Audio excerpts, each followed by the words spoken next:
I'm Wayne Hemingway, I'm a designer.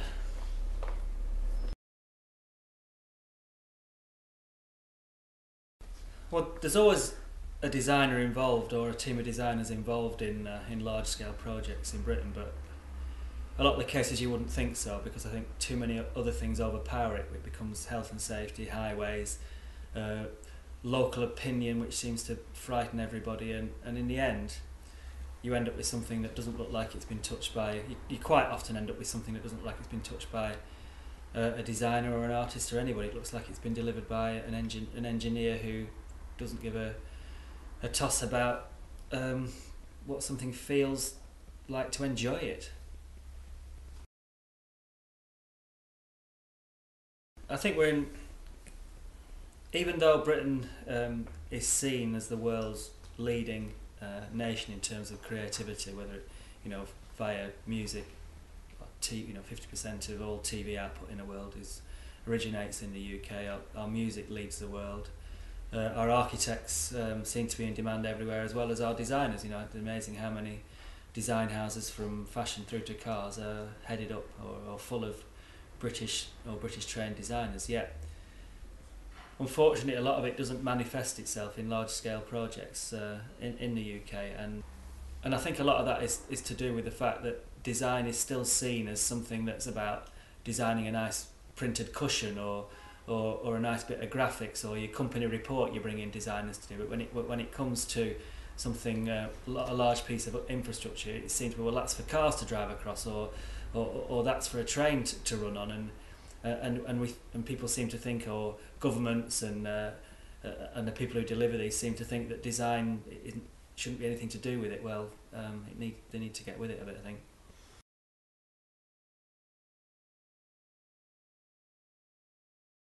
Well, I think NIMBYism has probably stemmed from poor design. And the thing that happens most to us in our communities and when things are built are housing. And since the 1960s, large-scale and small-scale projects have, on the whole, been pretty poor. From 60s tower blocks, wholesale demolition that resulted in even worse, the tower blocks that became the slums of the 80s and the 90s, and through the 70s and 80s we've continued to build lower-rise housing developments, which are almost as bad as the high-rise of the 60s.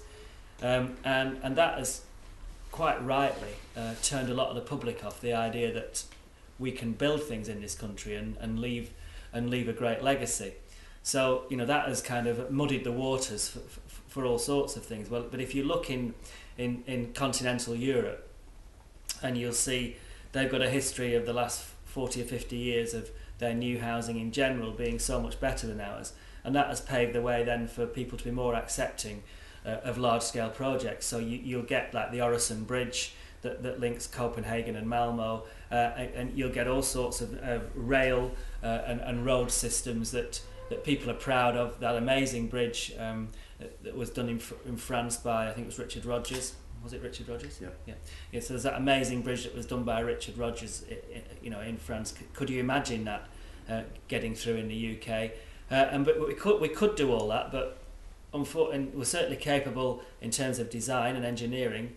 But in a way, we've got to start doing some smaller things that bring public opinion back round to the fact that we don't just do things with the lowest common denominator.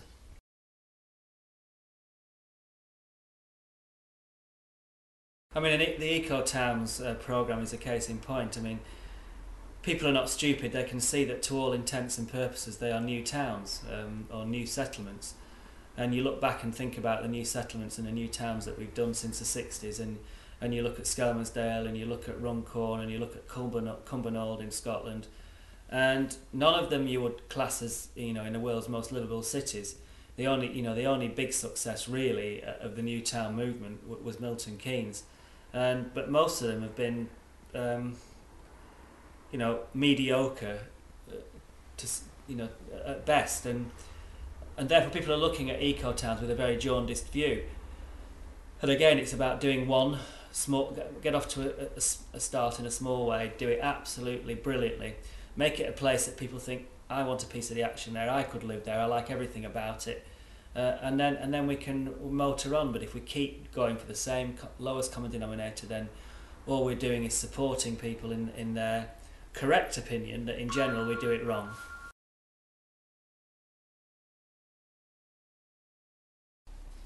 It's a difficult thing, is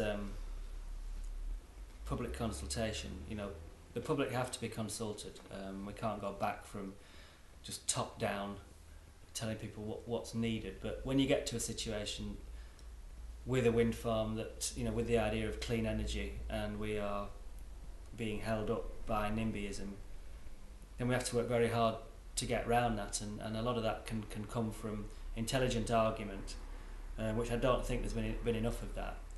But also, you know, people have got to be have got to benefit. You know, it's no point.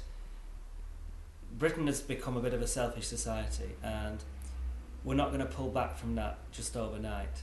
So if a wind farm that might benefit a whole city is being held up by 50 or 60 people who are protecting their views around or live around it, then we've got to work very hard to make them, one, feel that they've got to do something for the good, but also for the wider good, but also they've got to get something back. What are they going to get back? Because that's, unfortunately, that's the society that we live in.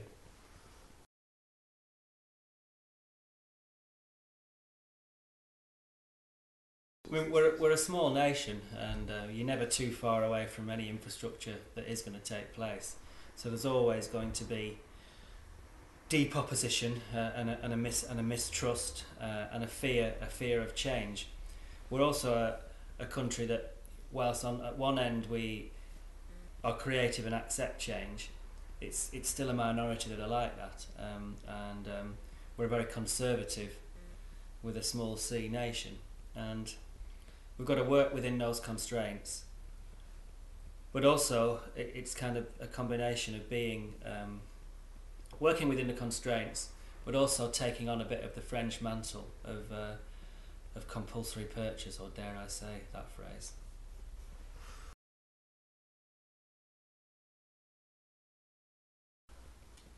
Well, taste comes into it, but most of the things that you see in the UK at the moment in terms of large-scale development kind of doesn't even appeal to people with rarefied taste or people with narrow taste. It's in a way, it's just kind of, it falls between two stones. It's just trying to keep everybody happy, and in a way you keep nobody happy.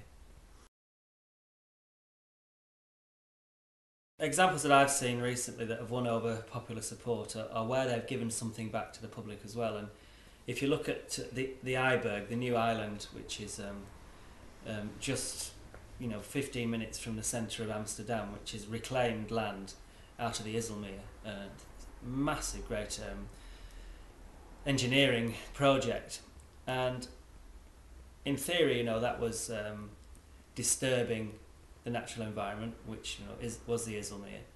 It was potentially upsetting fish and wildlife, and yet the way that they've done it, which was environmentally sympathetic and at the same time giving something back to the people of Amsterdam in terms of an amazing beach with loads of beach bars and windsurfing and just leisure, and then on top of that the housing and the retail opportunities that have been built there are, who wouldn't want to live there? Then they've done the right thing, and everything sails through smoothly. And a similar way to what's happened in Western Harbour, Malmo, which links to the Øresund region of Copenhagen by the Øresund Bridge. They built an amazing beach in Øresund. The transport links they've built there are good looking, forward thinking. The office blocks, are very place making, and Western Harbour on the Malmo side is considered internationally as one of the best places of urban design that we've ever done in the world. And so naturally people are going to just welcome more of it. In the UK, how many of those examples are there? There are hardly any, and they're all on a small scale. You look at big art infrastructure in the UK, and you look at the Angel of the North or something like that, which was there as a kind of a beacon of regeneration, as well as being a piece of art. And look what that's done in terms of what it's done for the region, and especially for Gateshead. And yet that was absolutely despised by the majority of people when it was in its when people were thinking about it and when it was in its construction phase.